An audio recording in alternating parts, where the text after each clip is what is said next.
Good old Nintendo. Much like Kris Kringle coming down your chimney, Nintendo sometimes likes to throw us a bone around the holiday season, and a bone they have thrown us, a Christmas miracle, if you will, because they remembered that the Nintendo Switch Online expansion pack includes things like the SEGA Genesis. We just got a bunch of games added into the SEGA Genesis library. Since I am a bit of a SEGA and Genesis fanboy, I did grow up with this system. I always like to play these games and check them out and give you guys my thoughts on them. We're still waiting on GoldenEye, but hey, at least we have 4 new Genesis games to check out, so that's what we're going to do. We've got Virtua Fighter 2, Golden Axe 2, Alien Storm, and Columns. We'll go ahead and start out with Columns. It's a puzzle game. You know, puzzle games were a big thing back in the day. Everyone was trying to recreate, you know, what Tetris did. Tetris was like one of the best-selling video games of all time. The whole gist of Columns is it is a matching style game, but you're matching colors instead of shapes. So, you know, kind of, you get the gist of it. You've pretty much seen what Columns has to offer. I always had a soft spot for this game, though. You know, it was never revolutionary or anything like that, but it was fun. And you know, you can match them diagonally like I just did there. You could do on top and then do that, have a higher score, this, that, and the other. It's a simple puzzle game, but puzzle games I don't think necessarily have to reinvent the wheel all the time. I actually enjoy puzzle games. It's a genre that I never really talk about. One of my favorite games of all time, though, on the Nintendo DS is Meteos. If you ever played Meteos, that game is freaking awesome, the way you use the touchscreen to launch everything up into the air.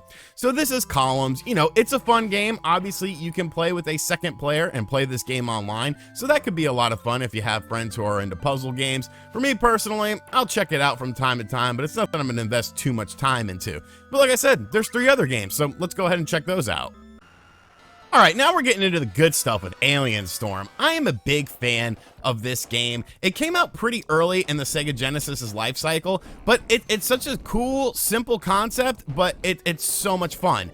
It, of course, involves, I mean, aliens. Like, you can look and see that aliens have taken over a town. There's different characters you can play as. There's 2 different characters that you can play as. You can play with co-op, so you can play with someone. Obviously, you can play it on Nintendo Switch Online, but pretty much everything becomes, you know, evil. It becomes an alien life form. So you're going through different locations and trying to take out these aliens. You gotta remember, like, in the early 90s, the 80s, aliens were hot, dude. Like, you had the Aliens films, you had all this sort of stuff going on within the Aliens franchises. Of course, the mid-90s brought out things like Independence Day, which is honestly one of my favorite movies of all time. And even Men in Black. Like, Men in Black was super dope as well. We're gonna dodge out of the way here. That's one of the big mechanics in the game, is that you dodge. You can run, of course, but when you get into a sticky situation, you'll want to dodge. This isn't a game that I grew up playing or anything like that.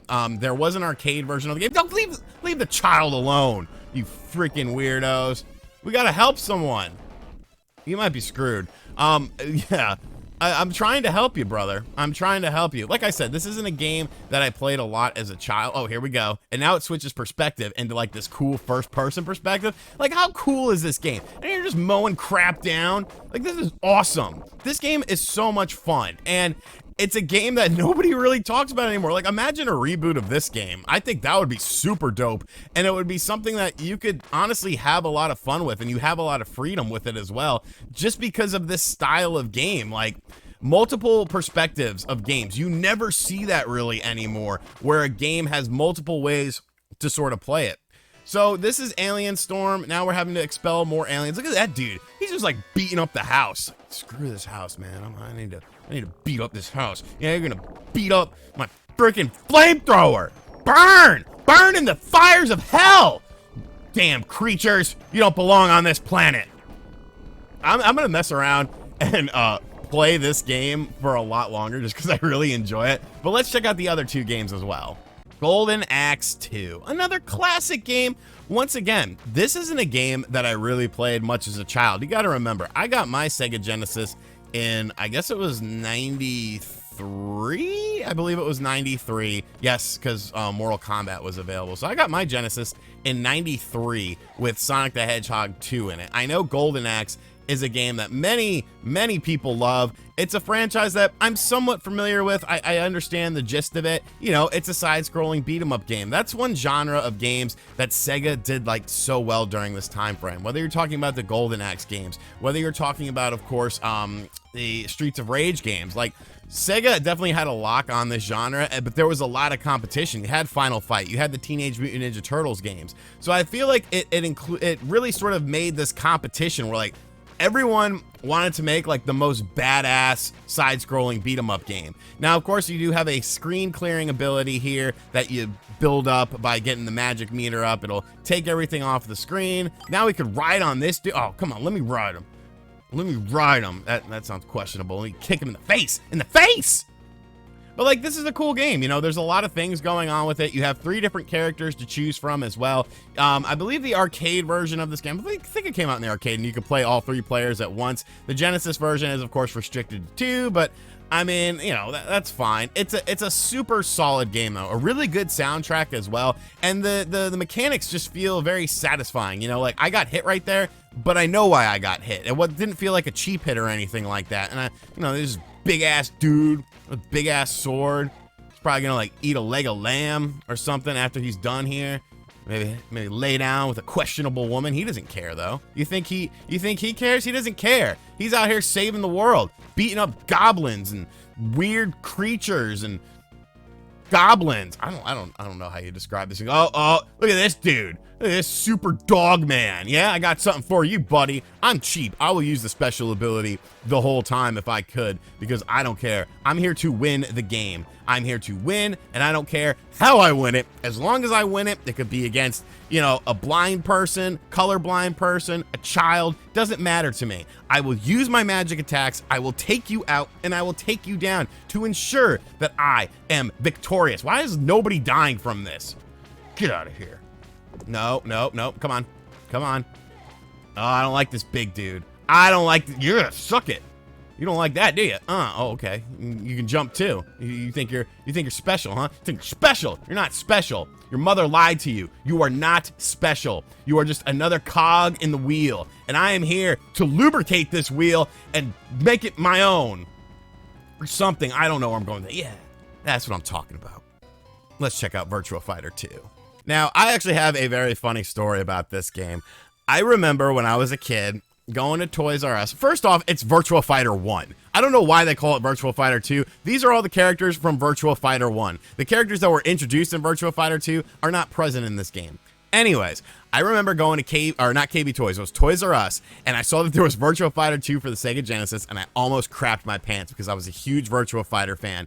That was what I really wanted a 32X for. And then I looked at the back of the box, and this was it. It was a 2D side-scrolling fighting game. And as a kid, I was like, bro, this is mad lame. Like, I can't believe that they're calling this Virtua Fighter.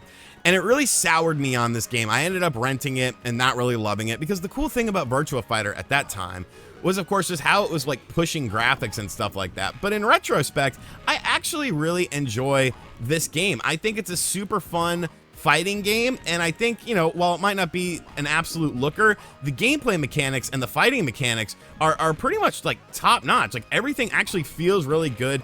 And of course uses the same Virtua Fighter fighting style. You have a punch, you have a kick, and you have a block, and of course you can do things like grabs and whatnot. But all of the moves that are supposed to be in this game are in this game, but it has nothing to do with Virtua Fighter 2. So I don't get it, like, why they called it Virtua Fighter 2. I guess maybe it was sort of a timing thing, and they didn't want to have, you know, Virtua Fighter on the 32X. God almighty, if they would have put Virtua Fighter 32X on this and I could play that online, that would have been so awesome. That would have been the greatest miracle of all time. I would dub the Switch the greatest system of all time because it had that version of Virtua Fighter on it. But, you know, I can't have nice things. I do enjoy this game, though, for what it is. It's definitely, you know, it sort of loses some of its charm with the lack of the 3D graphics, which, you know, the franchise was known for. That's what made it sort of stand out. But I still think that this is a really fun game. It's something that I own physically as well. So, you know, I have some positive memories of it, but just that first memory of being a kid, walking into Toys R Us, because, you know, they had all the games that had the little, they were like, the cover art was in a piece of plastic, and then you could pick it up and like flip it and look around and stuff. That was, God almighty, that was so disappointing as a child. But now as an adult, I've grown up somewhat, I guess, and I can appreciate this more. So Sega, thank you. Nintendo, I guess I should thank Nintendo. Like, thank you for this Christmas miracle. I've been kind of down lately. You know, Pokemon stunk up the joint. I've been waiting for some games to come out. I'm still waiting on GoldenEye. But this game, adding in, you know, new SEGA Genesis games is always going to make me happy. The fact that I can play this with, you know, Spawn, I don't know, Spawnwave doesn't seem like a Genesis kid. I can play it with MVG, and we can have some fun, play some Golden Axe, play some Virtual Fighter, and I can beat his old man ass. Like, that's a good feeling to me.